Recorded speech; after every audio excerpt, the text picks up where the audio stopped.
aquilo, é o máximo que ela pode produzir. E produtividade potencial é o que você conseguiu alcançar? É isso aí. O raciocínio é esse. Então, aqui seriam os aspectos de acordo com a genética, né? Que é algo que realmente é muito difícil você alcançar o potencial genético de qualquer cultura, porque você está num ambiente externo que você tem uma série de variáveis que vão influenciar na expressão máxima do potencial genético. Então, praticamente é impossível É você quase impossível, né? atingir. Eu não digo nem quase, eu digo que é impossível mesmo você atingir o máximo do potencial daquela cultura, né? Porque as variáveis são muito grandes, não tem só uma variável. Se fosse uma única variável, você já teria um problema, porque você teria que manter ela controlada durante todo o ciclo, que é coisa que você não tem como controlar, a umidade, a temperatura. Então, são fatores que são muito variáveis, né?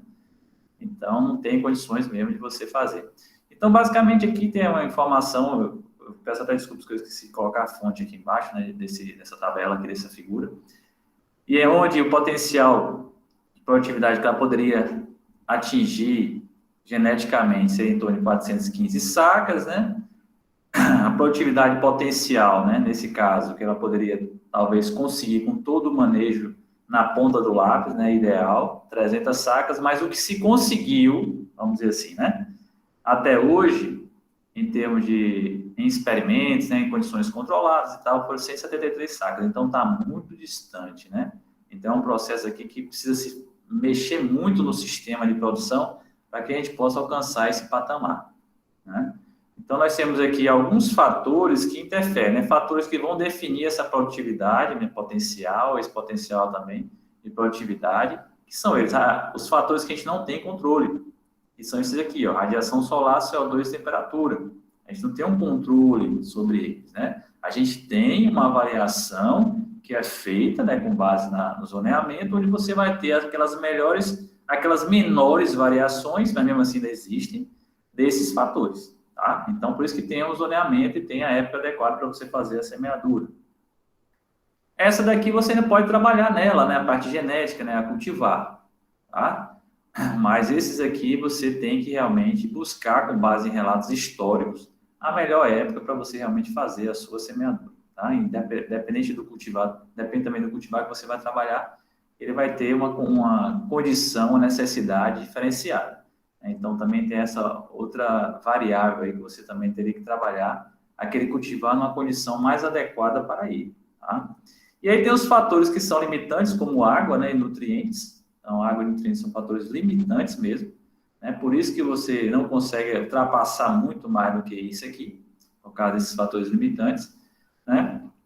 E alguns fatores são ali o que nós chamamos de fatores promotores, né? Que atinge o produtor a nível de campo, ele consegue atingir produtividades maiores, né? Nesse caso aqui, teve um registro de 110 sacas, mas a gente já tem hoje notícias de já teve produtor, recentemente já conseguiu 118 sacas, então 218 sacas é alguma coisa, então isso já está aumentando, né? Então, isso por quê? Porque o homem está trabalhando em todas as variáveis possíveis, tentando ajustar, né? É como se a gente tivesse aquela mesa de som que tem vários botões, você precisa equalizar, melhorar. O pessoal que trabalha com som aí, né, tem que ajustar vários botões daquele para o som ficar num padrão e fazer uma gravação, sei lá, de alguma coisa assim, um CD, alguma coisa. Eu nem sei se tem mais CD, né?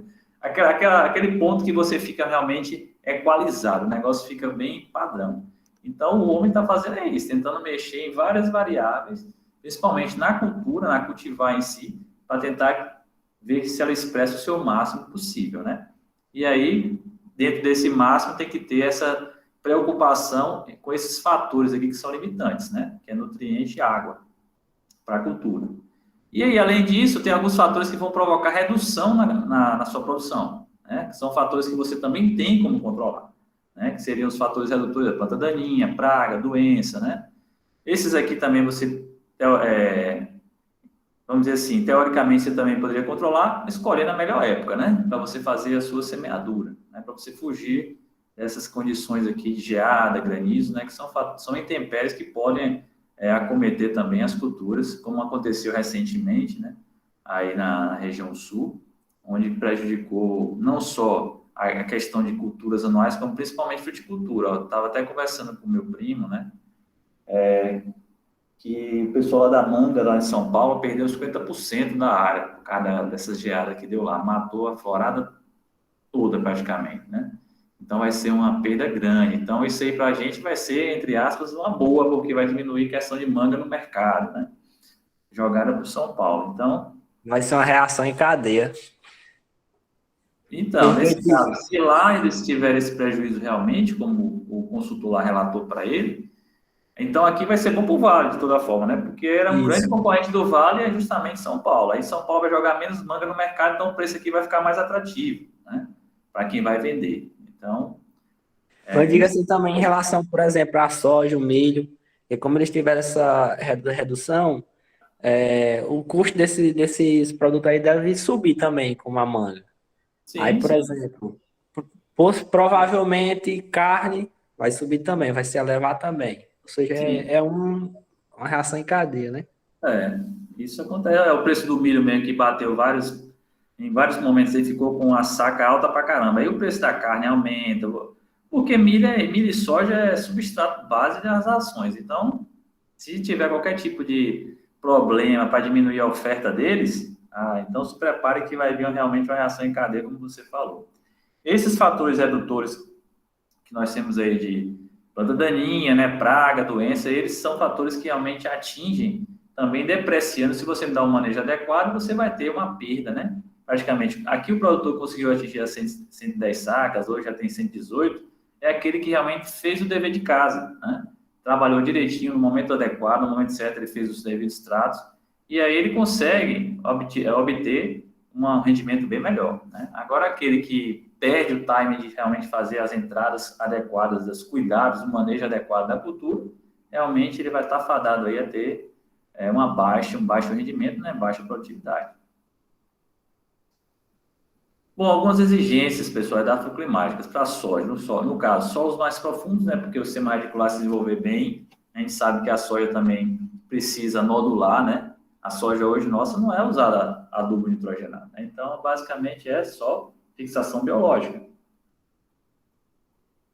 Então, os solos têm que estar adequados não só para o desenvolvimento radicular, como até mesmo para os próprios nódulos, né? Serem formados, a infecção acontecer, né? Essa simbiose entre a bactéria Rhizobia e a Bradyrhizobia e as raízes da soja, né?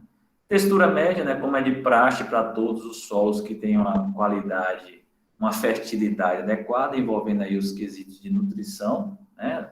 Qualidade química e física. Então, textura média é ideal também, né? Leve declividade, né? É interessante você não ter um local com declividade, com a menor declividade possível, porque você diminui a questão de erosão, né? Então, a gente sabe que essas culturas anuais, como tem um fluxo maior de maquinário, né, etc., então o risco de aumentar a erosão é maior também, tá? Então, solos também bem drenados, tá? Então, por serem já profundos, teoricamente, tem que ser também, na grande maioria das vezes, bem drenados, com esse intuito aí de ter uma melhor percolação no perfil, para que as raízes também possam se aprofundar mais, né? Índice de área foliar, em torno de 3,5 a 4,5 seria o ideal, né? Vamos dizer assim, seria um intervalo que a gente pode até considerar um intervalo limitante, tá? Por quê? Porque quando você tem um índice de área foliar maior, se a gente for lembrar lá, o índice de área foliar, o que é isso, pessoal? A quantidade de folhas que você tem, né? Por exemplo, aqui 3,5, 4,5 quer dizer que em 3,5, eu tenho 3,5 metros quadrados de folha em 1 metro quadrado de solo, né? E aqui é a mesma coisa, 4,5 em 1 metro quadrado de solo. Então, eu tenho, quanto maior, vamos dizer assim, for esse IAF, tá? Esse teor de área foliar, esse índice, na verdade, de área foliar, uma maior segurança, né, vamos dizer assim, você vai ter em relação a problemas de efeitos bióticos, né? Um ataque de praga ou de doença, em que você tem um desfolhamento da área. Então, há uma certa compensação, né? Por exemplo, esse exemplo aqui do índice de área foliar 7 toleraria até 40% de desfolha, né? Até mais de 40%. Então, poderia ter uma desfolha provocada por uma praga, né? Mastigadora lagarta da soja, tá? Ou até mesmo uma doença, né? Que provoca desfolha, doença fúngica que provoca desfolha, tá? Outra doença qualquer que provoque a desfolha. Nesse caso, com índice de área foliar relativamente alto, você teria uma tolerância, né, maior a essas intempéries, tá? Agora, quando você tem um índice de área foliar muito baixo, por exemplo, 3, se você tivesse você não consegue perder 40%. Se você perder 10%, já é um prejuízo grande na sua produtividade, tá? Já esse daqui com índice de área relativamente alto, então você pode tolerar até 40% de desfolha que ainda produz bem, tá? Então não teria tantos riscos, né? Quanto uma Então, planta que tem um índice de área foliar relativamente baixo, tá? só tem um problema, professor, essa questão da, por exemplo, quando esse índice é muito alto, na questão de aplicação do defensivo, né? Tem também. É aquela coisa, você tenta melhorar para um lado, mas tem um malefício na mesma direção que você está É, indo. justamente, é por isso que o manejo, né, o cara de campo lá que está realmente acompanhando, está fazendo os tratos culturais, está verificando qual foi a incidência de um problema de doença, né, por ela ter esse índice de área foliar. Então, o índice de área foliar 7 não seria adequado. Tanto que eu coloquei para vocês que o ótimo seria esse aqui, tá? Só que esse daqui deixa você mais apertado no manejo. Você tem que ter o máximo de cuidado, porque isso aqui, se você tiver uma perda de área foliar aqui, já vai ter um impacto maior na sua produção. Diferentemente quando você tem um índice de área foliar um pouco maior, tá? Vamos supor, se tiver 5 ou 6 aqui, aí você teve um ataque lá de fungo, né? Que você teve um desfolhamento, ou então um ataque de uma praga mastigadora mesmo, né? E você teve uma queda na sua área foliar, mas pelo menos você ainda está caindo para um padrão que ainda é bom, né? Então, agora, quando você tem uma área foliar, um índice de área foliar bem baixo, né? Aqui 3, por exemplo, aí você já tem um ataque, aí você já cai para 2, 2 e pouco, aí você já tem um efeito maior na sua produção, tá? Produtividade. E, além disso, o índice de área foliar ótimo ele vai depender de fatores, como a própria cultivar, né?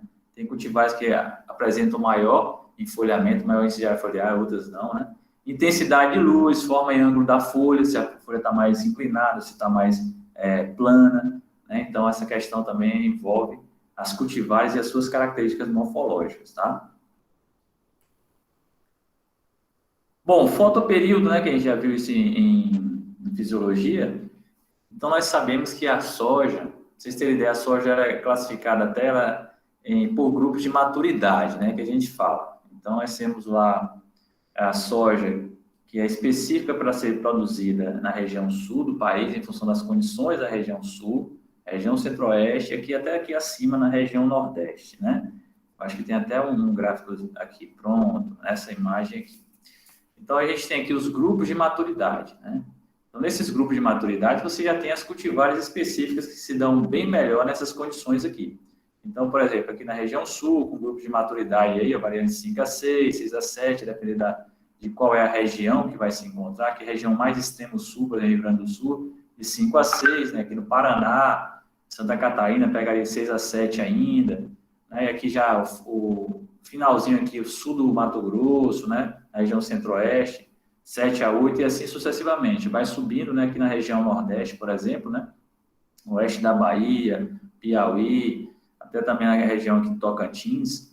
Então, você tem aqui maturidade 7 a 8, 8 a 9. Então, dentro dessas numerações, essa classificação, que é feita basicamente por causa da latitude, pessoal, a gente sabe que toda vez que a gente afasta do Equador para baixo ou para cima, se é norte ou se é sul, né, a gente tem uma variação, né, nas horas de luz, tá? Os comprimentos o comprimento do dia, ele varia, tá certo? A depender da estação do ano. Então, na estação que a gente se encontra agora, por exemplo, que é inverno, a gente sabe que agora, no momento de inverno, aqui no hemisfério sul, e é verão lá no hemisfério norte, tá? Então, se é inverno aqui no hemisfério sul, a gente sabe que o número de horas de luz diminui, tá? E quanto maior essa diferença de latitude, isso é mais nítido.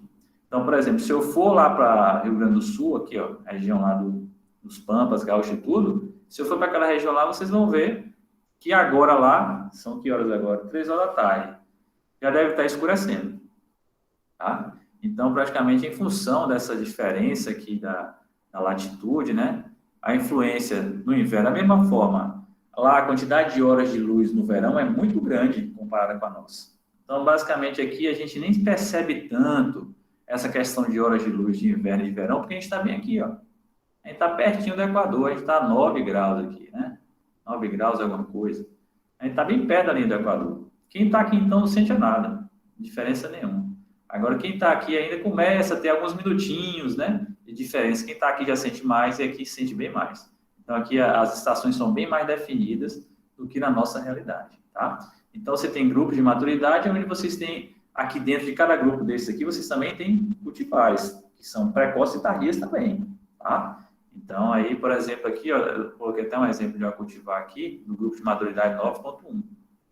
Aí, apresentando algumas características, ó, adaptação a baixas latitudes, né, produtiva em solos de baixa e média fertilidade, flexibilidade na data de plantio, né, então, em função justamente de participar desse grupo de maturidade, ela tem uma maior flexibilidade também no intervalo, né, na época de plantio.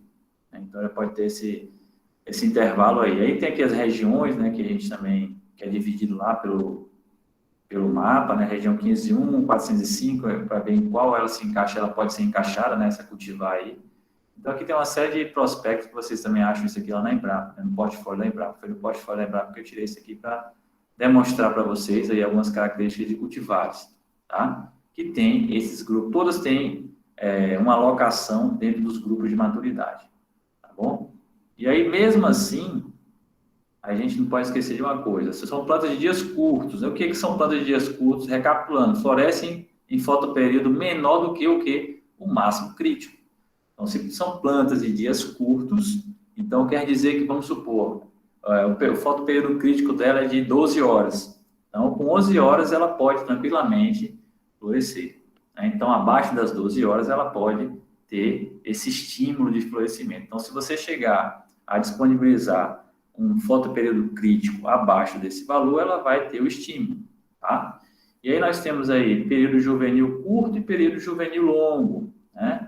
Então, esses períodos aqui, juvenis, isso aqui também é uma situação que é levada em consideração até mesmo quando vai alocar as cultivares para o grupo de maturidade, que esse período juvenil curto, por exemplo, é a mesma coisa de dizer o seguinte, as plantas desse período juvenil curto, elas já têm um estímulo para, se você colocar, semear lá uma soja que tem um período juvenil curto, numa condição em que você você já tenha disponível para ela o fotoperíodo crítico indutor, certo? Então, praticamente, depois que ela germinar e emergir, a partir da fase V1, né, que são aqueles unifólios já formados, ela já pode captar esse estímulo se esse fotoperíodo crítico já for disponível para ela.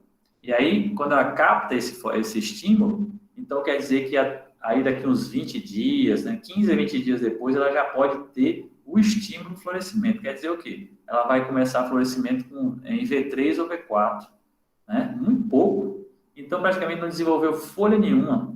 Que fonte vai ter? Qual é a quantidade, a massa, o índice de área foliar que vai dar a produção dos fotoassimilados para que você tenha um bom enchimento e uma grande quantidade de vagem? Então, não vai ter nenhum. Então, essa quantidade vai ser pífia.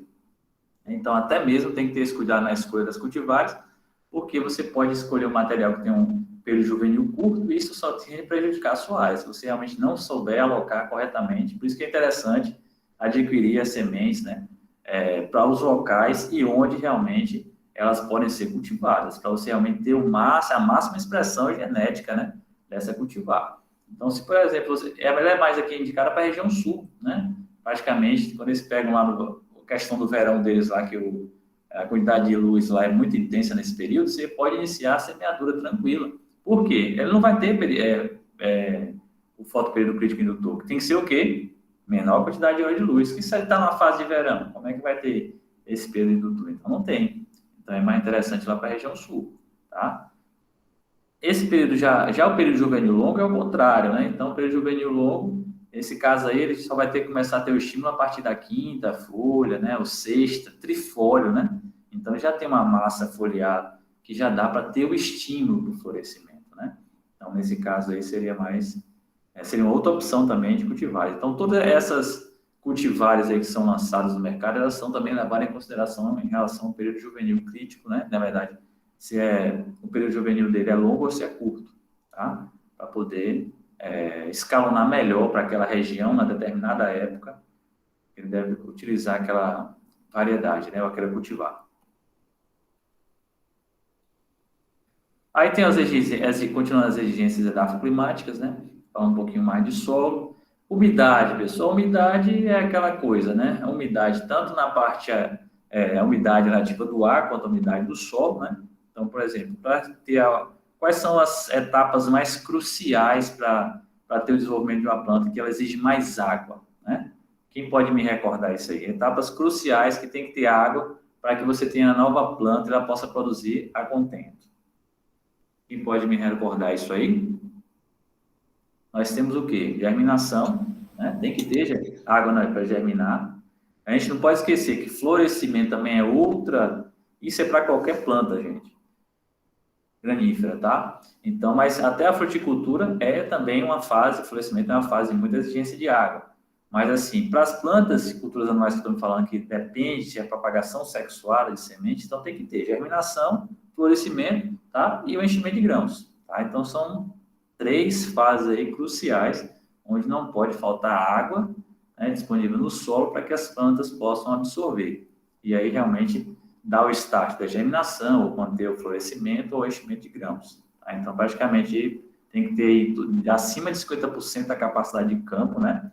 Até 85% disponível de água, 50% a 85% da capacidade de campo, né? Para que realmente possa ter o processo de absorção normal de água, seja para germinar ou seja para dar manutenção aí nas fases de florescimento e enchimento de grãos. Tá? E a umidade relativa do ar, é interessante que ela não seja muito alta, a depender da fase, né? Porque a umidade relativa do ar para a soja, o grande problema é problemas de doença. Né? E hoje a gente sabe que, apesar da principal doença, né, que veio aí desde 2013 para cá assolando os sojicultores, né, que foi a ferrugem asiática, que hoje ela está, vamos dizer assim, sob controle, né? Mas é um controle muito assim, muito frágil. A gente não pode dizer que é um controle total, porque no primeiro vacilo ela pode vir e novamente fazer o estrago, né? Então, é interessante que a umidade não seja muito elevada, principalmente no momento que você está tendo fechamento, né, das ruas lá, né, do espaçamento da silagem, você está tendo um fechamento porque a soja está crescendo, a massa foliar. Então, quando você cria aquele microclima, então você cria uma condição favorável também para aparecimento de algumas doenças. Tá? Então, essa questão de umidade é muito relativa, né? Em torno de 70%, né? Seria a umidade adequada, você está tendo tanta disponibilidade hídrica, como também uma condição fácil para você aplicar produtos fitossanitários, né? Ou algum produto de natureza bioestimulante que seja necessário, então você está numa condição adequada de fazer essas aplicações. Tá? Então, assim, a pluviosidade variando de 450 a 800 milímetros por ciclo, tá? Então, isso aí colocando uma condição ideal, né? Se a gente tivesse como fazer a distribuição fase a fase, né? E disponibilizando a quantidade adequada de água. Né? Mas então a gente sabe que não tem, aqui na nossa realidade mesmo são 500 milímetros, então a gente não tem como cultivar a soja aqui, só dependendo da chuva de São Pedro, né? Então, não tem condições, isso eu só estou falando da pluviosidade, né? Ainda tem outros fatores que não ajudariam muito. Então, nesse caso, outro fator também que a gente leva em consideração é a questão da temperatura. Então, sabemos que a soja é uma planta C3, né? E como sendo planta C3, a gente sabe que ela tem uma eficiência fotossintética limitada pela fotorrespiração. Então, se você tem uma condição de temperatura acima de 30 graus, por exemplo, você já vai começar a ter uma maior depreciação na inserção do carbono, né, como matéria seca, porque ele já vai começar a ser fotorrespirado em maior intensidade.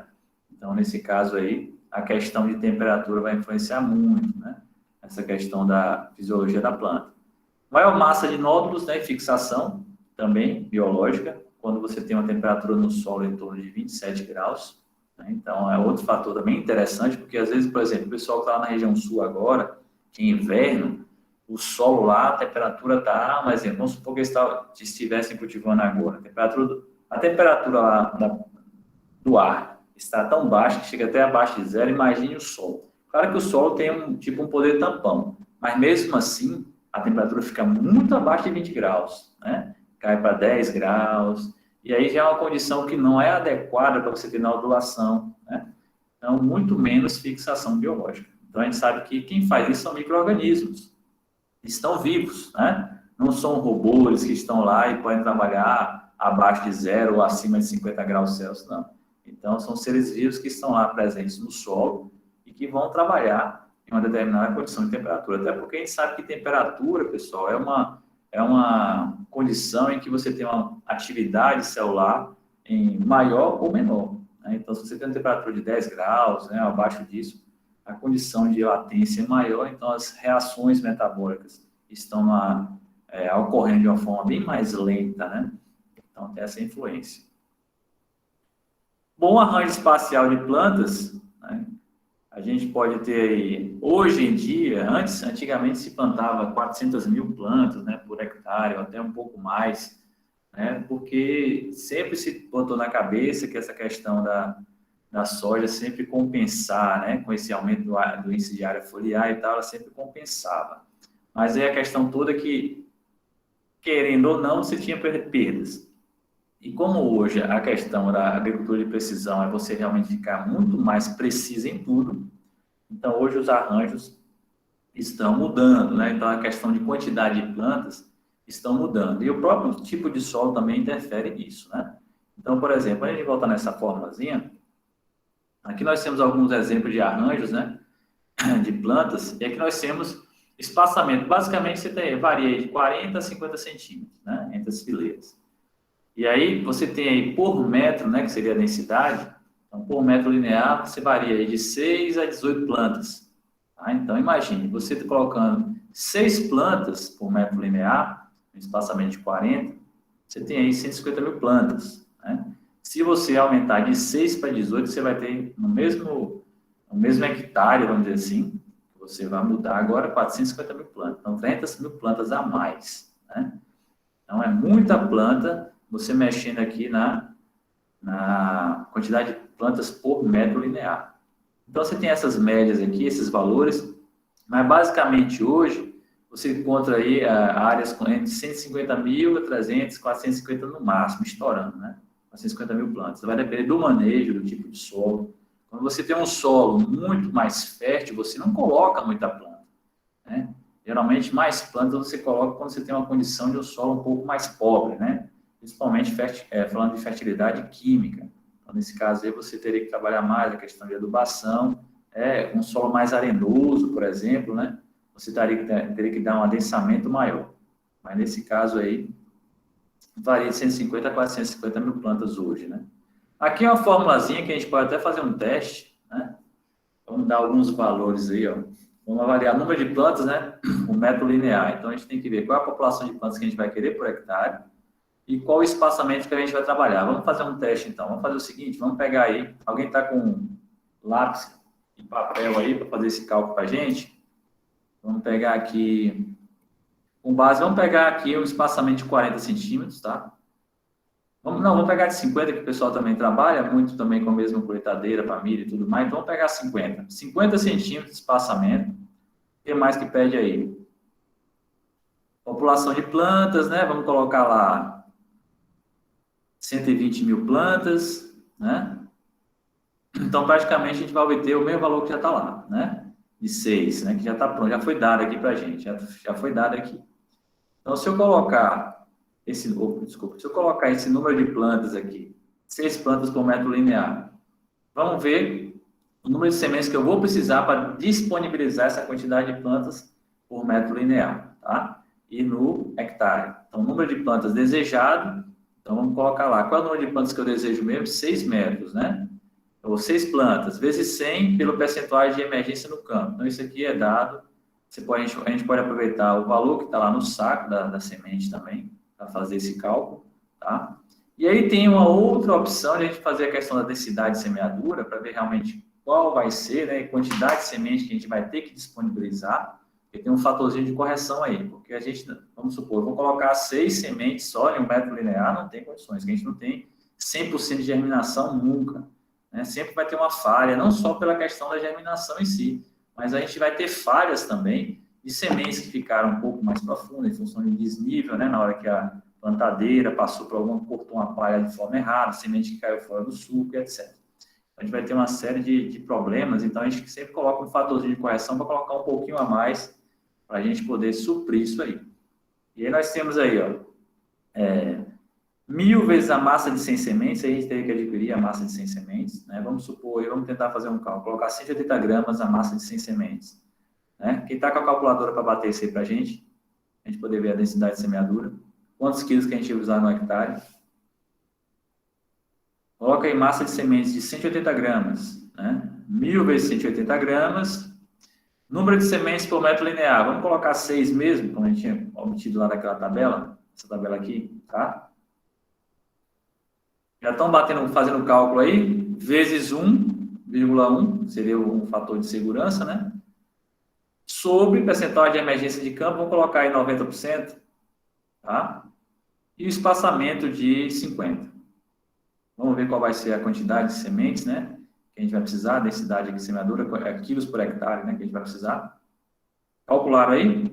180 com 1.000 vai dar 1.800.000, não é isso? Ou é 18, 180 mil? O meu deu 660 mil. Deu quanto aqui nessa multiplicação? 180, né? 180 mil, né? 180 mil. 1.000 por 180, vezes 180 aqui. Vezes 6, deu quanto?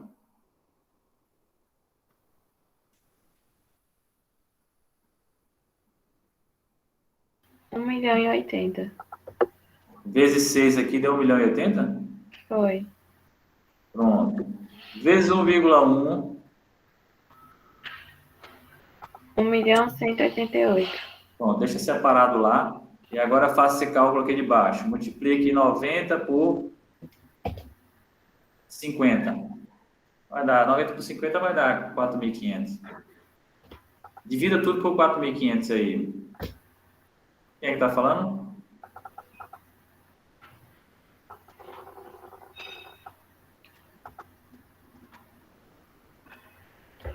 R$ 264. 264 o quê? Não, peraí. Verifique as unidades. Ó, aqui a gente trabalhou com gramas, então você tem que converter para quilo, viu? A gente trabalhando aqui com gramas, você vai ter que converter dividido por 1.000, converter para quilos. Tá? Aí a gente vai achar mais ou menos quantos quilos por hectare que a gente trabalharia aí nessa densidade de 6 sementes por metro linear. Já com a folga aqui, né? Não é o valor cheio. Professor, o meu deu 264. 264 o quê? Quilos, né? Para manter essa densidade, né? 264 quilos por hectare. Isso.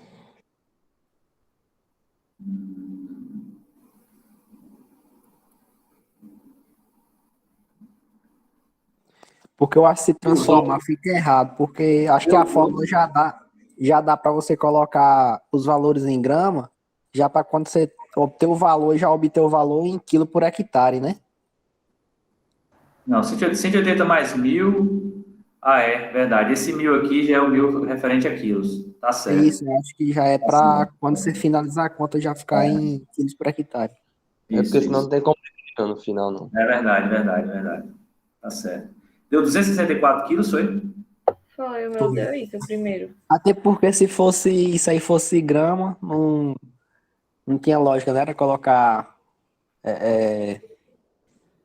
Porque pelo cálculo, porque realmente eu não bati a calculadora aqui. Porque quando você está fazendo aí, você percebe, né? Por exemplo, você deve ter achado quanto aí. Aí quando você dividiu por 1.000, ficou um valor 2 quilos, alguma coisa, né? Ficou alguma coisa bem pequena assim, né? Ou gramas. Então, realmente, só quando a gente bate... Fica grama, não tem nem lógica, né? Nem cebola pra dar só isso. Então, mas então é esse aí mesmo. O valor é esse aí, encontrado. Isso aqui realmente é um fatorzinho de correção para sair de gramas para ir para quilos. Tá? Então, por isso que eles colocam esse fator aqui no início, né? E esse aqui é um fator de segurança no sentido de você colocar um percentual a mais, né, de sementes. porque não tem 100%, né?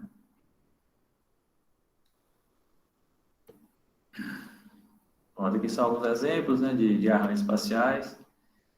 E aí algumas pragas. Vamos falar rapidamente de algumas pragas e também de algumas doenças, né, que acometem a cultura.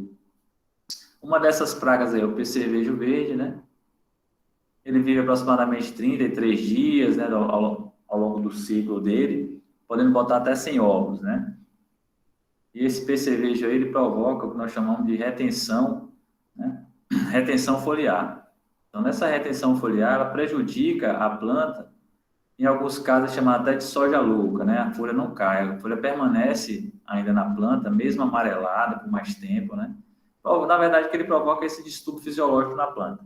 Então, é essa questão da soja louca, que o pessoal que tem essa terminologia, né? Então, prejudica o enchimento de grãos, porque se não tem uma soja, não tem uma folhagem, né, adequada, com clorofila, a clorofila está toda oxidada. Então, praticamente, você não vai ter um incremento, né, na produção de enchimento de grãos. Tá? Então, você não tem a renovação dessa massa foliar. Então, ele provoca esse distúrbio fisiológico aí. Tem outro percevejo, que é o verde pequeno, é outro percevejo também, que é um outro inseto sugador, né? Também causa retenção devido à injeção de toxinas, né? E pode atingir até o grão, né? Provocando manchas. Tem esse outro aqui que já atua a nível de vagem, né? Ele suga os grãos da soja, mas raramente o dano que ele causa gera prejuízo para o produtor, semelhante ao outro, né? O percevejo verde e o pequeno. Esse daqui já provoca um certo dano lá na vagem, mas não é tanto quanto os anteriores. Mas, de toda forma, é um que deve ser monitorado também, é outra praga que também deve ser monitorada, né? Tem a lagarta da soja, que a gente está vendo 2 índices diferentes, tá? Então, ela pode atingir até 4 centímetros de comprimento, podendo ser de cor verde, aqui no índice mais jovem, ou preta, né? Aí com o índice mais velho. E já daqui já vai sair para empulpar, né? Então, elas comem as folhas das hastes, das plantas de soja. Então, como é um inseto mastigador, então ele vai provocar uma redução no IAF, né? A mesma coisa acontece com a falsa medideira, né? A gente está vendo aqui o efeito que ela provoca, né? Consumindo só, vamos dizer assim, deixando só as nervuras, né, do limbo. Então, consumindo o restante do limbo todo, tá? Então, também é outra lagarta aí desfolhadora. Nesse caso, era conhecida por falsa medideira, porque a gente percebe, ela não tem as estruturas, os pedipalpos e tudo para se movimentar aqui nessa região do corpo dela, né? Então, ela praticamente só tem aqui e aqui na frente. Por isso que ela fica como se fizesse assim, né? Estivesse caminhando ou medindo alguma coisa. Eu vou medir isso aqui, por isso que chama de falsa medideira, né? Como se ela estivesse medindo o espaço onde ela estivesse circulando. Então, elas comem as folhas da soja, deixando apenas a nervura principal, né? Como a gente está vendo aqui. Aí, no campo, a gente teve dessa lagarta aí. Quando a gente tinha soja na época que fazia-se as práticas lá, né? Aí, essa outra lagarta aqui, que veio de forma voraz, né? Quando chegou aí essa estrangeira, que era uma praga A2, aí ela chegou fazendo estrago também na soja. Primeiro veio a ferrugem asiática, né? Quando estava tudo sob controle, chega agora é uma praga. Primeiro veio a doença e agora chegou a praga. Essa licoverpa, quando ela chegou também, ela fez um estrago muito grande. Hoje ela já está sob controle, né? Então, praticamente, ela ataca aí a parte reprodutiva, né? Que a gente está vendo as vagenzinhas. Aí, como ataca a vagem, que é o foco principal do produtor, então a perda é bem considerável. Aí tem os insetos também coleópteros, né? Como essa vaquinha aqui, o brasileirinho, assim também como é chamada. Ataca as folhas, mas tem, na verdade, ela provoca furos aqui na folha, né? Então, praticamente, ela faz furos circulares. Então, os coleópteros, de modo geral, eles como se cavasse aqui na folha, né? Fizesse um escavamento. Então, ela não faz como a lagarta, sai comendo tudo, não, né? Então, praticamente, ela faz um buraco aqui, depois vai para outro lugar, faz outro buraco, fica só cavando buraco aqui na folha, né? Consumindo, nesse caso. Então, ataca as folhas mais tensas, fazendo pequenos buracos.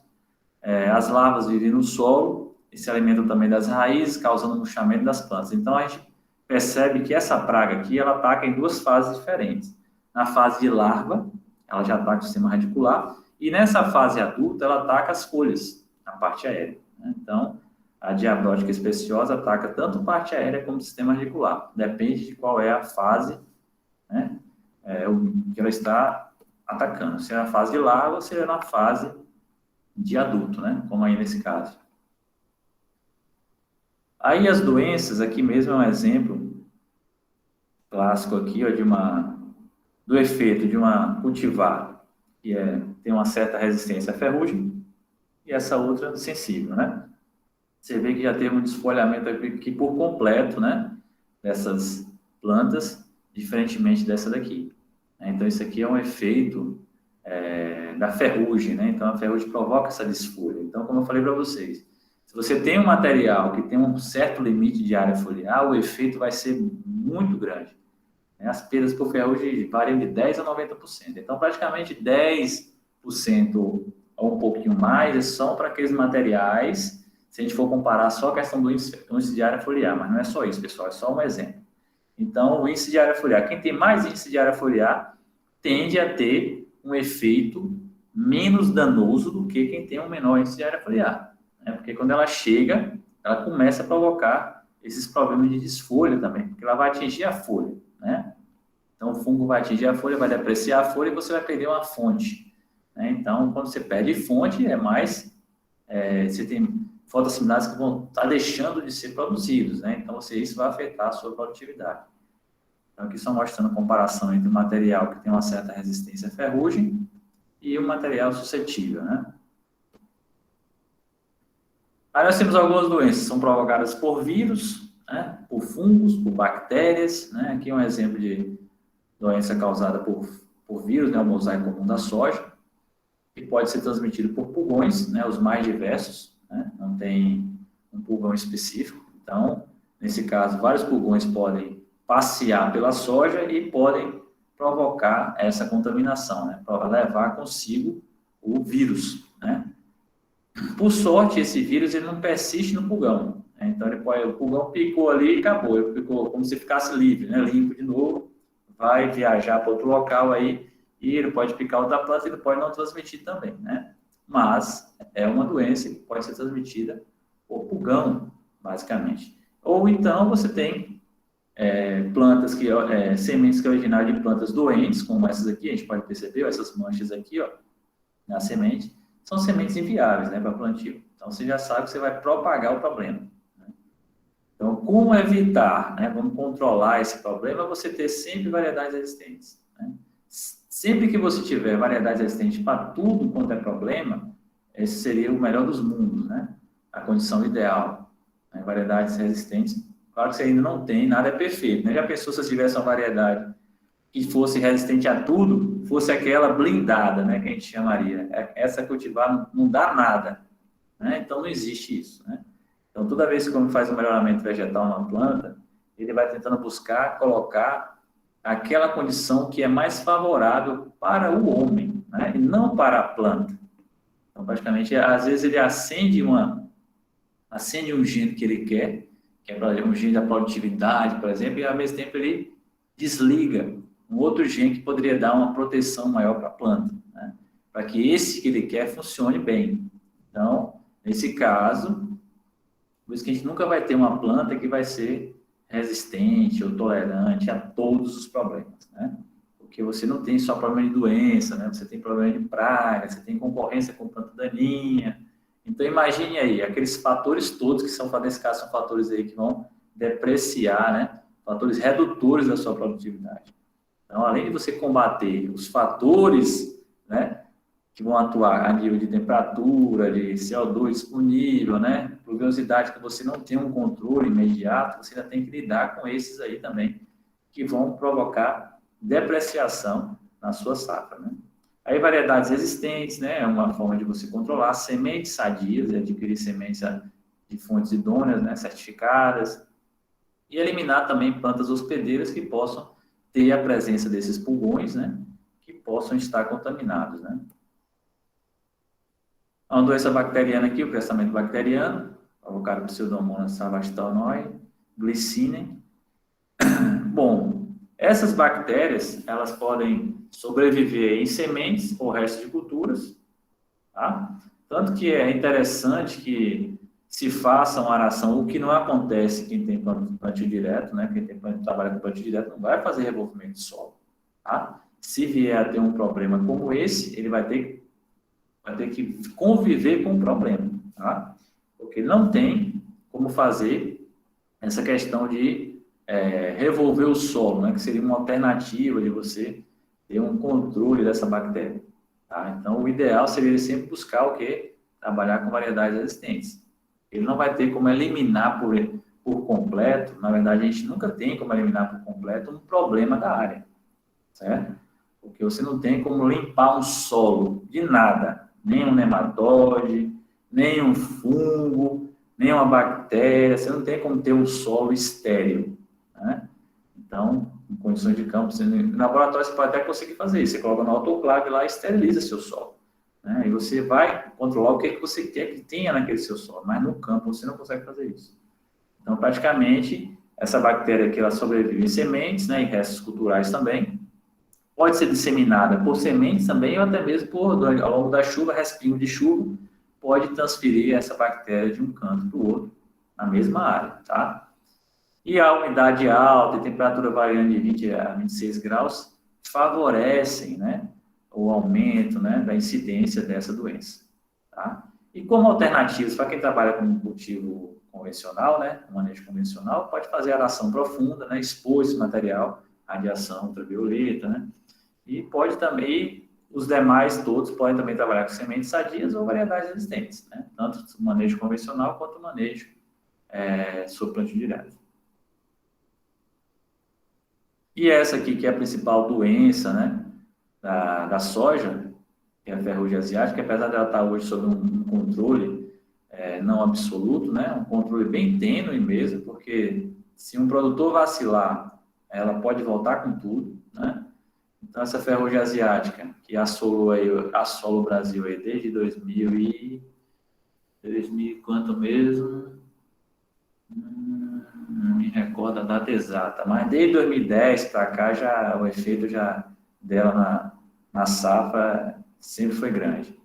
E aí, praticamente, está reduzindo mais hoje com a tecnologia que hoje já se desenvolve, já se desenvolveu, né, em relação a esse problema, né, seja com fungicidas ou cultivares mais resistentes, né, ao efeito da ferrugem.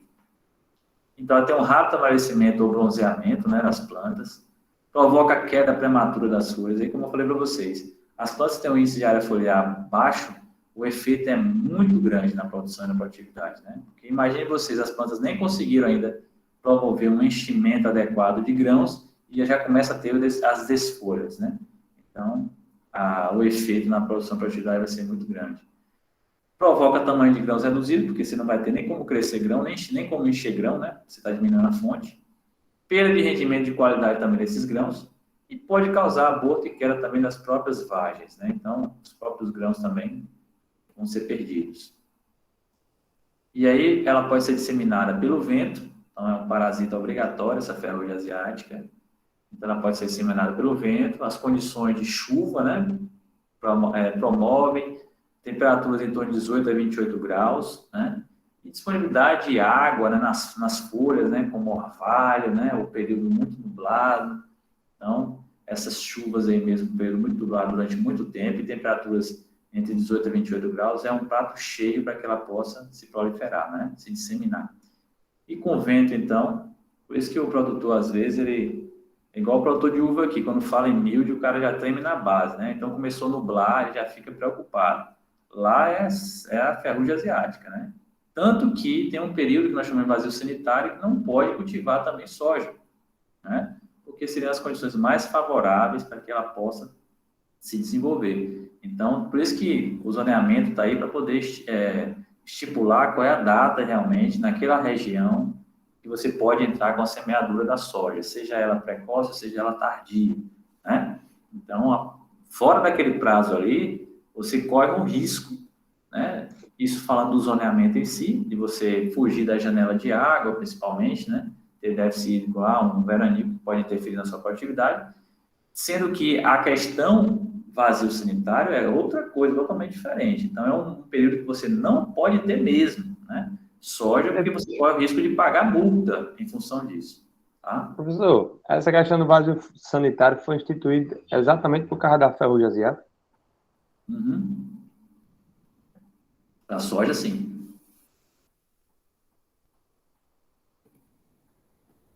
Bom, o controle aqui, né, cultivares mais precoces, justamente para fugir daquele momento onde é mais favorável para que a ferrugem possa se proliferar, né?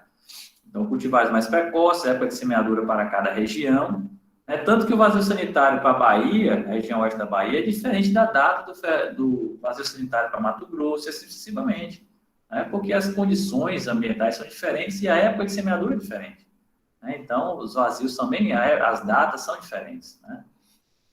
Rotação de cultura também, o milho, o algodão, uma alternativa para você quebrar o ciclo do problema aí da ferrugem, né? Dessa doença. Cultivares resistentes, porém, é limitada, porque hoje se trabalha com o que nós chamamos, não sei se você já ouviu falar, se assistiram por aí, alguma coisa assim, o nome é até bem sugestivo, cultivar inox. Já ouviu falar em cultivar inox? Alguém já ouviu falar isso? Tem tudo a ver com o nome ferrugem, né? Tem a ver com o nome ferrugem. Exatamente. É inox. Então é inoxidável, né? A ferrugem não pega. Mas não é bem assim, né? Não é que a ferrugem não pegue ela. A ferrugem pode até pegar, só que o crescimento dela é mais lento. Então o desenvolvimento dessa doença nessa inox é mais lento. O que isso é bom? Quais são os prós dessa cultivar inox, que o pessoal chama? É porque como o crescimento da ferrugem, diferente de uma suscetível, que bateu em pouco tempo, você já está provocando desfolha severa na planta, né? Na que é suscetível. Na inox, não. Na inox, o desenvolvimento da ferrugem é bem mais lento, ela trava a ferrugem, né? Ela não é que ela não consiga desenvolver, ela desenvolve só de uma forma mais lenta. Então, dá uma maior segurança para o produtor, para ele poder aplicar os fungicidas, né? No caso ele perca a data para aplicar, ele ainda tem uma certa segurança de aplicar, por exemplo, para aplicar hoje.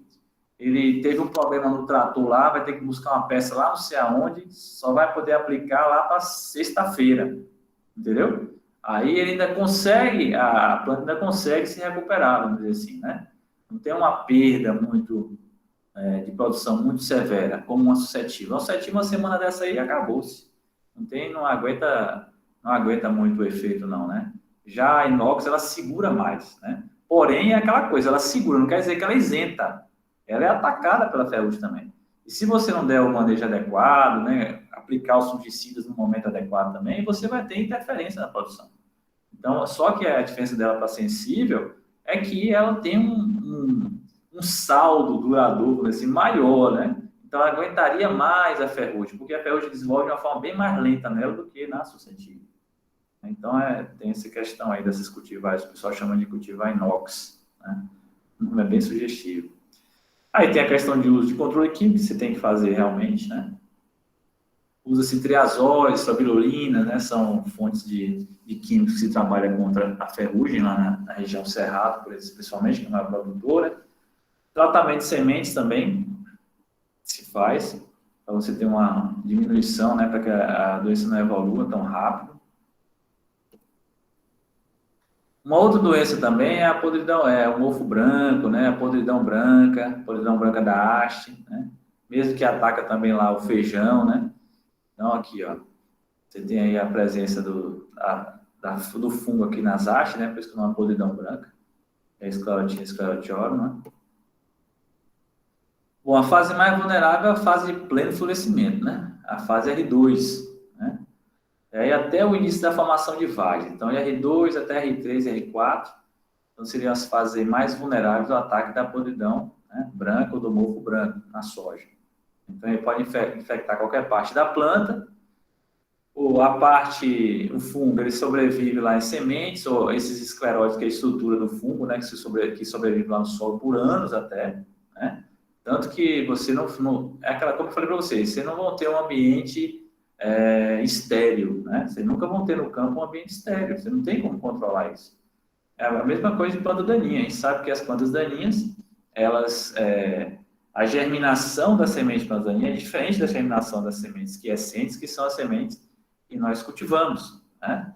Elas apresentam alguma dormência. E aí elas podem ficar lá anos e anos no solo, só vir germinar depois de alguns anos, né, e tal, e aí o banco de sementes está lá, né? Então você não consegue ficar isento de problemas. A questão é sempre estar trabalhando para manejar da melhor forma possível com retorno financeiro, né? Para não ter gastos exacerbados. Bom, infecta qualquer parte da planta também, essa podridão, mofo branco, né? Então, como eu falei, a disseminação dele é por sementes, tá? E é favorecida quando você tem uma umidade elevada e temperatura um pouco mais amena, né? De 10 a 26 graus. Então, há um maior favorecimento ao desenvolvimento dessa doença. E o controle, sementes certificadas, né? Então já começa sempre por semente certificada. Então, isso aqui é o alicerce. Não só para o mofo, para qualquer doença, né? Ou pragas até. Você tem que ter sementes de qualidade, sementes certificadas, sementes tratadas, né? Principalmente para as pragas iniciais lá de solo. Você tem que ter sementes certificadas, sementes tratadas. Então, você tem que fazer rotação e sucessão de culturas com gramíneas, né? Porque gramíneas não são foco de ação desse fungo, então você acaba quebrando um pouco, né, o ciclo desse problema aí no solo. Eliminar hospedeiras alternativas, né, para esse fungo, né, outras leguminosas que possam estar presentes. Então, por exemplo, se você cultivou feijão, ou está cultivando soja, vai cultivar feijão e teve esse problema, evite, não faça cultivo, porque são plantas suscetíveis, tá? Incorporar restos culturais, né, como uma forma de você diminuir o ataque desse patógeno. Maior espaçamento, você dá um maior arejamento, né? Não criar um microclima favorável para o desenvolvimento do fungo e reduzir a população ao mínimo recomendado, justamente para você dar um maior espaçamento, maior arejamento, né, da sua área, do seu plantio lá. Um outro fator que é importante a gente frisar quando a gente fala de soja, pessoal, é a fixação biológica de nitrogênio, tá? Então, isso aí é o segundo fenômeno mais importante do mundo. Primeiro a fotossíntese, depois a fixação biológica. E nem todas fazem, mas as leguminosas fazem isso com muita propriedade e a soja, então, é uma dependente nata. Toda essa soja que a gente produz depende dessa fixação biológica, tá? A gente sabe que o próprio nitrogênio é um nutriente fundamental para essas macromoléculas aqui. Ácido nucleico, clorofila, proteínas, tá? As formas assimiláveis de amônio e nitrato. E aí, como é que a gente pode obter esse nitrogênio para as plantas, né? Então, nós temos algumas formas, né? Pode-se obter esse nitrogênio do próprio solo, com algumas bactérias que também têm um potencial de fazer a fixação desse nitrogênio, que ele pode ficar depois disponível para as plantas com a morte da bactéria, tá? Então, eles podem fixar isso aí no solo. Aí isso pode acontecer descargas elétricas, né? Ou mesmo a produção de adubos nitrogenados, que já é um processo industrializado, e uma condição mais favorável, mais barata, mais limpa, é a fixação biológica de nitrogênio, tá? Então, essa daqui seria a condição mais favorável para você ter, que tanto o ambiente agradeceria, quanto o bolso do produtor também, tá? Seria a fixação biológica, porque é um insumo relativamente barato, né? Comparado com a adubação nitrogenada. Sem comparação, na verdade, né? O preço do adubo nitrogenado e o inoculante são coisas assim totalmente fora de comparação. Então, nós temos aí a fixação de nitrogênio pelo solo, né? Por algumas bactérias de vida livre e outras bactérias que são de vida livre também não são associadas, né? Como esse caso aqui da Azotobacter, Clostridium, né? Então, são bactérias anaeróbicas, tá? Então, elas possuem a enzima nitrogenase, e aí com essa enzima nitrogenase elas captam o nitrogênio da atmosfera e depois elas disponibilizam no solo, né? Então, elas utilizam para formar as proteínas e com a morte delas, elas liberam no solo esse nitrogênio na forma de proteína que vai ser degradado também por outros micro-organismos do solo. Tá? E aí podem ser disponibilizados para as plantas. Já temos outras bactérias de vida livre que já estão associadas, né? Já ficam associadas. Então, nesse caso, a gente pode citar aí o Azospirillum, né? Que também é outra que está sendo trabalhada muito, né? na agricultura hoje, não é só mais o risóbio, como também o azospirilo, que ele já tem já uma maior participação na estimulação de hormônios na planta, né? Então, é um outro micro-organismo aí que é muito utilizado em soja. Então, pode viver de forma livre, associar a raiz das plantas, nesse caso, o azospirilo, pode viver dessa forma, é um outro exemplo.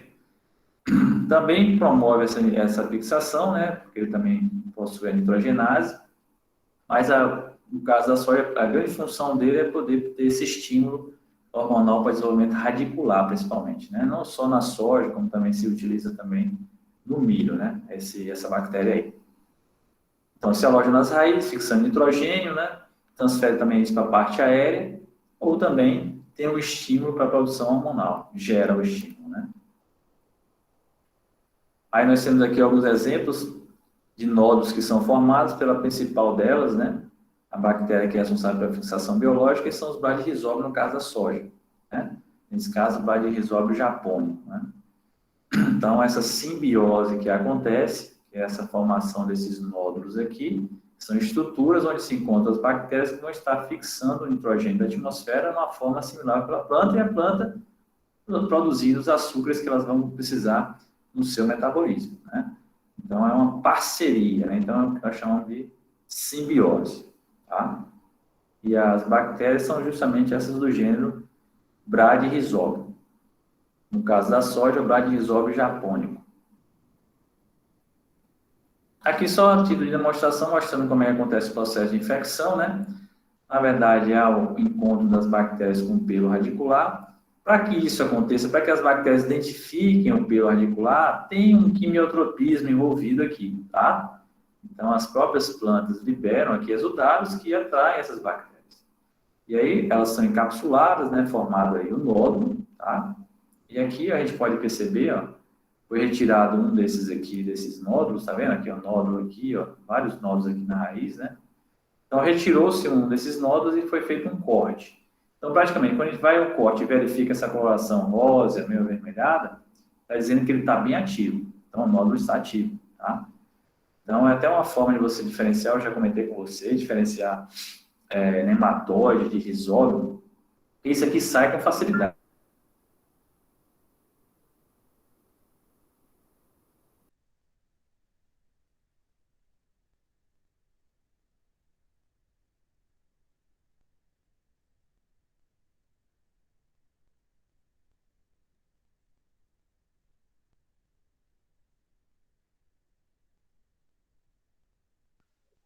Descarregou aí, parece.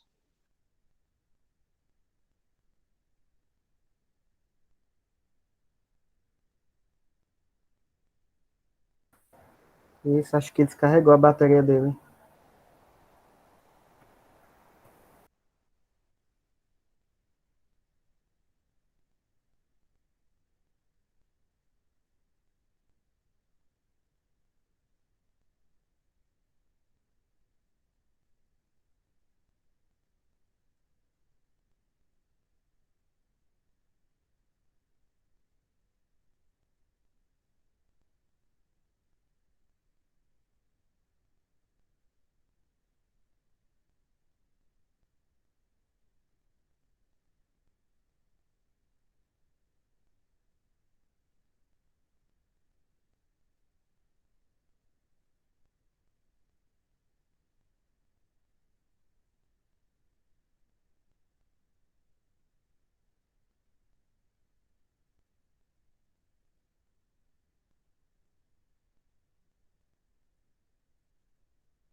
Pessoal, estão me visualizando? Sim. Vou colocar para apresentar aqui novamente. Ainda bem que a gravação não para, né?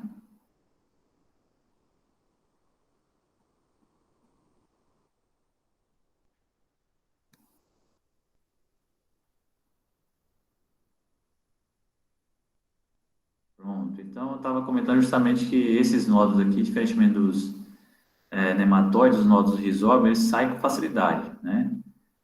O nematóide você não consegue retirar do sistema radicular. E quando você corta, caso você consiga retirar um desses, quando você corta, essa massa é branca. Né? Então, nesse caso aqui, não. Nesse caso, quando essa massa é rósea, está indicando que esse rizoma está ativo. Né? Então, ele realmente está realizando a simbiose aí. Bom, alguns fatores limitantes, né? Para o processo de inoculação acontecer adequadamente. Né? Então, por exemplo, alguns fatores ambientais como temperatura, né, estresse hídrico, dificultam, né, o processo de infecção, né, pela bactéria. Tá? Então, a temperatura elevada, falta de água no solo, disponível no solo, prejudica essa disponibilidade, essa infecção que é promovida pela bactéria. Alguns fatores também nutricionais, como a própria fertilização com nitrogênio. Se você colocar nitrogênio, você fez a inoculação, aí você vai e coloca nitrogênio. O pessoal de feijão tem muito essa premissa aí, né? Às vezes eles ficam preocupados, eu acho que não vai dar certo, não vai vingar, o rizóbio não vai realmente responder a contento, porque são estípes diferentes, né? O da soja é específico para soja e o do feijão é específico para o feijão. Só que o da soja já tem décadas de estudo, né? Então, ele tá bem mais evoluído, ele é bem mais eficiente do que o do feijão. Aí o pessoal não confia muito em usar só o rizoma específico faseoline para o feijão, não. Então, eles às vezes colocam N também. Isso aí acaba prejudicando. Imagine, você tem aqui, é como se fizesse assim, deixa eu ver aqui, se eu comparo alguma coisa. Eu tenho, por exemplo, se a planta, é mais fácil para a planta o quê? Pegar algo que já tem e comer ou pagar alguém para fazer a comida para ela? Né? Se ela está dando a comida para ela vai pagar por quê? Né? Então, é mais fácil ela pegar o nitrogênio que já vai estar lá disponível no solo do que formar rizóbio, entendeu? Formar rizóbio não, ter a infecção com rizóbio. Então, ela vai pegar o nitrogênio, não vai mais atrair rizóbio para formar infecção. Ela vai pegar o nitrogênio que está disponível. Então, às vezes, quando você utiliza o fertilizante Professor, mineral, no você caso, dificulta. no caso nitrogênio, você adicionar a fonte de nitrogênio no solo vai ser prejudicial a essas bactérias. Vai ser prejudicial à inoculação. A inoculação, certo? Inoculação, certo? É igual, tipo, a questão de você utilizar defensive give num manejo que você faz um controle biológico. Por exemplo, às vezes você quer combater uma praga com, por exemplo, um fungo. Aí você vai e empurra fungicida. E, por exemplo, o inseticida mesmo, Você quer combater a praga, você quer combater um fungo com outro fungo, aí você vai e bota fungicida. Aí termina matando, não aí dá você certo. não tem o efeito, né? Você não vai ter o efeito desejado, né? Você muda completamente. Mas o produtor é ter essas coisas, né? Porque o que move o produtor é dinheiro. Né? Então, se ele vê que ele vai perder, ele já fica desesperado. Bom, o que ele tem que fazer? Vamos matar algo mal pela raiz e vai embora, né? Quando o produtor é mais consciente, que está seguindo ali direitinho o manejo e tal, ele já tem um certo controle, né? Ele sabe até onde ele pode ir. Né? Agora, aqueles produtores que não têm esse controle desse manejo adequado, ele já quer logo eliminar o mal pela raiz. E acaba, nesse caso aqui, se for trabalhar com fertilizante, depois que você já inoculou sua semente, não há necessidade nenhuma, senão você só vai prejudicar a sua fixação biológica. Deficiência também de molibdênio, cobalto e níquel também interfere, né, na fixação biológica, porque alguns são catalisadores, né? Esses aqui mesmo são catalisadores da nitrogenase. Né? Então, esse aqui é interessante para formar a lega-hemoglobina, que é aquele que capta lá, circula, torna aquela coloração rósea, né? Lá para dar atividade do rizóbio, né? Então, esse aqui também é cofator.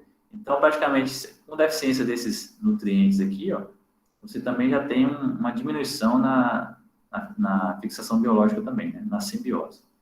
E tratamento de sementes. Isso aqui também é um probleminha, porque hoje tem uma série de tecnologias embarcadas na semente de soja, né? Além da tecnologia da genética em si, você tem também algumas outras tecnologias, como defensivos, né? Você tem lá inseticidas, fungicidas, aí você tem nutrientes também, né? Micro que são adicionados, e aí você tem que também colocar o inoculante, né? Nesse meio aí, imagine, com tanta química, o inoculante é um ser vivo, né? Então, com tanta química aí, geralmente o que se faz? Você só coloca o inoculante, nesse caso, como o último insumo, né?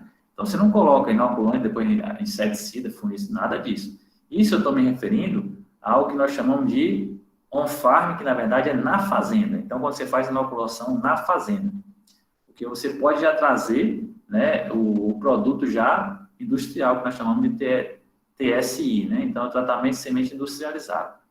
Então, nesse caso aí, quando você faz na fazenda, você sabe que você tem que colocar, por último, o inoculante.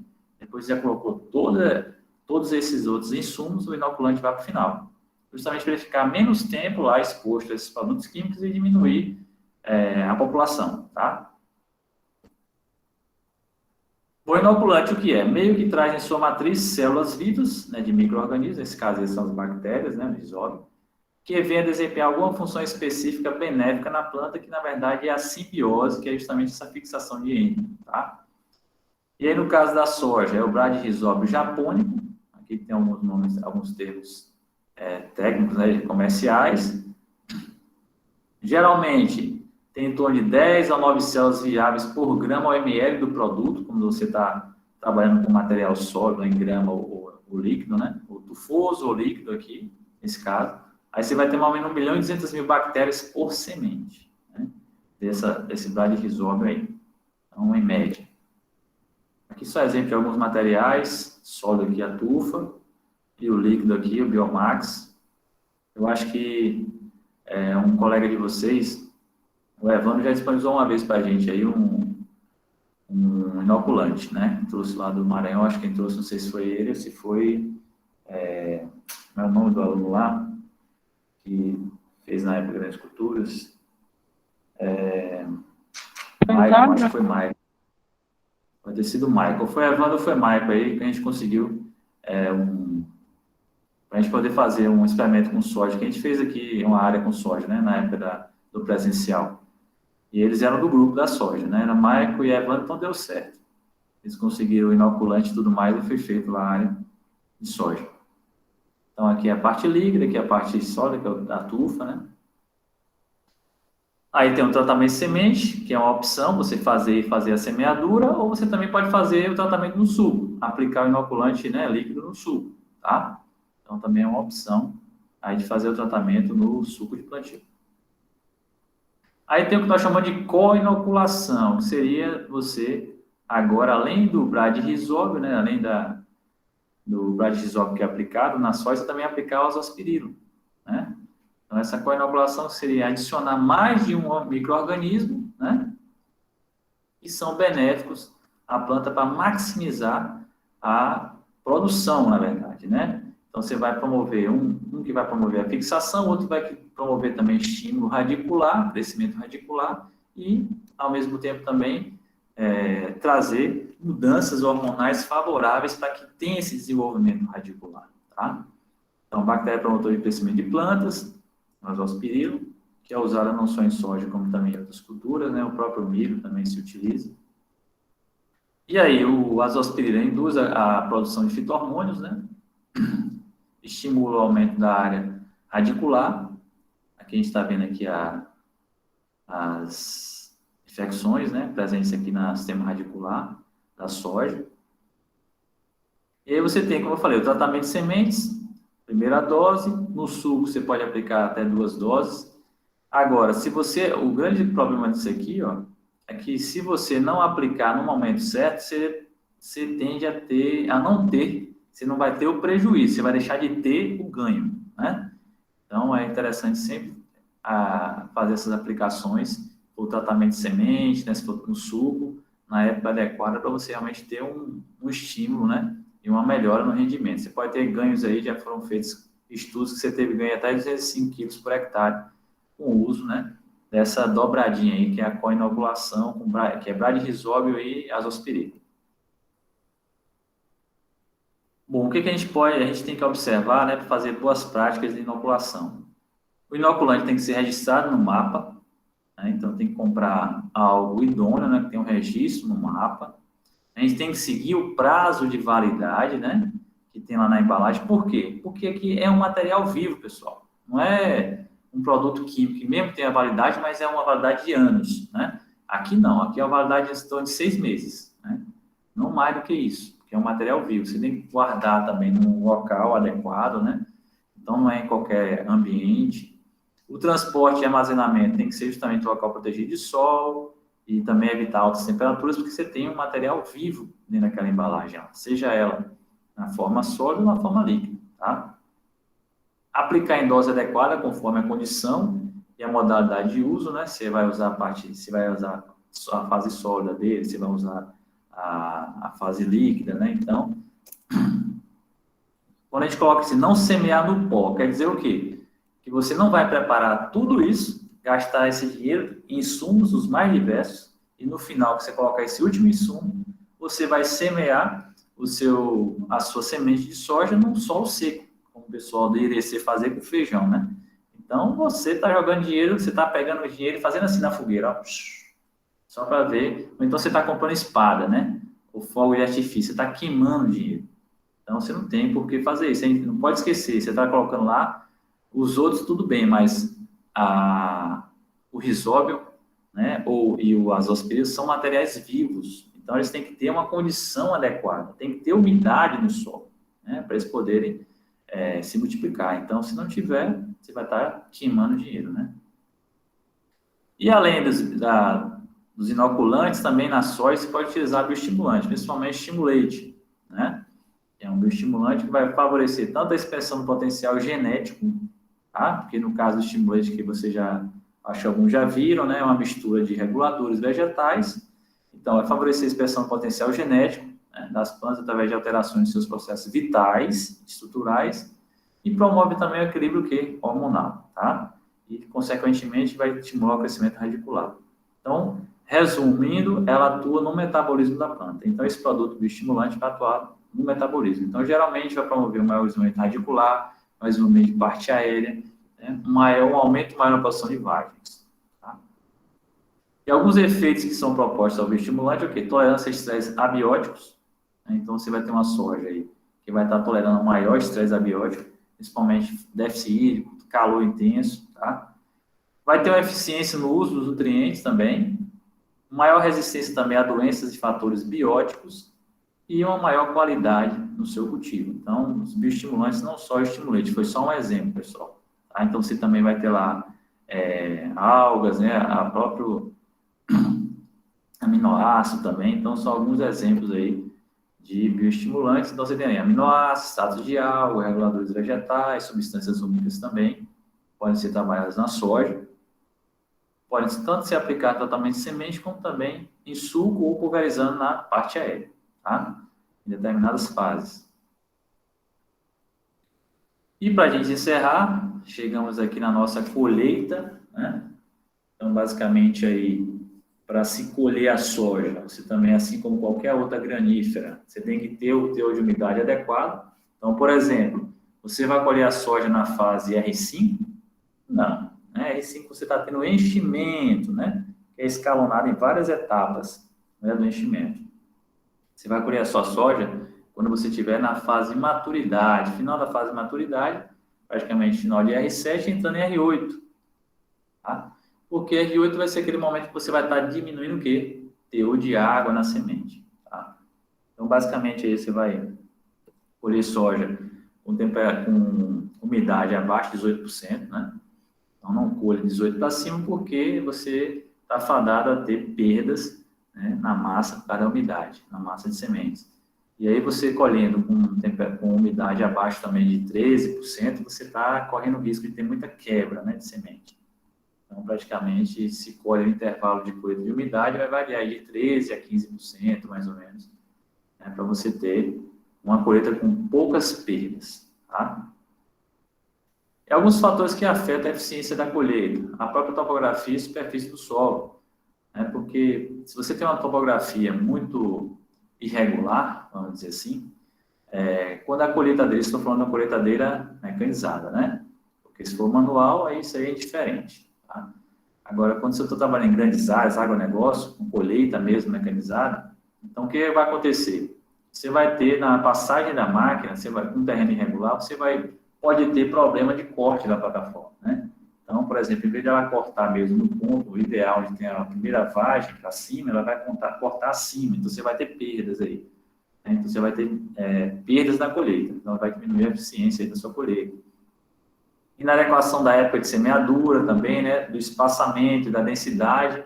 Então, são alguns outros fatores que vai interferir também na sua colheita. Né? Então, se você usa o espaçamento inadequado, para você trabalhar com a colheitadeira, se você trabalha uma época de semeadura que não é favorável para você colher, então, por exemplo, vamos supor que você entrou tarde na sua semeadura e está colhendo numa época que está chovendo, então, olha o prejuízo aí. Né? Você vai colher na chuva. Já teve gente que colheu na neve, mas é diferente. Na neve você não tem a umidade em si presente ali, líquido, né, circulando. Já teve um brasileiro que colheu na neve lá nos Estados Unidos, mas na chuva não tem como colher, não. Bom, cultivares também que não são adaptados a você trabalhar com a máquina, colheitadeira, retardamento da colheita. Então, se você perder o tempo de colher, porque depois que ela atingiu a fase R8 no campo, e você atrasar a colheita, cada dia que passa, você vai estar tendo perdas na produtividade. Porque esse material ele pode abrir no solo e as sementes também caírem, né? Deficientes nesse caso.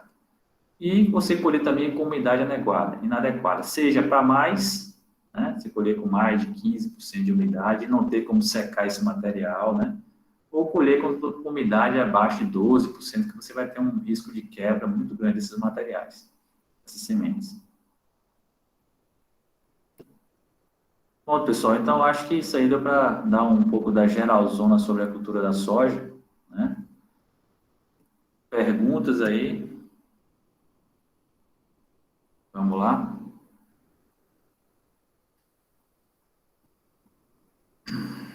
Professor, quando você fala colher com a umidade abaixo de 12% promove a quebra, no caso, durante a derbulha, por exemplo, quando a máquina está colhendo ali, derbulha naquele grão, ele vai e quebra porque ele está muito seco?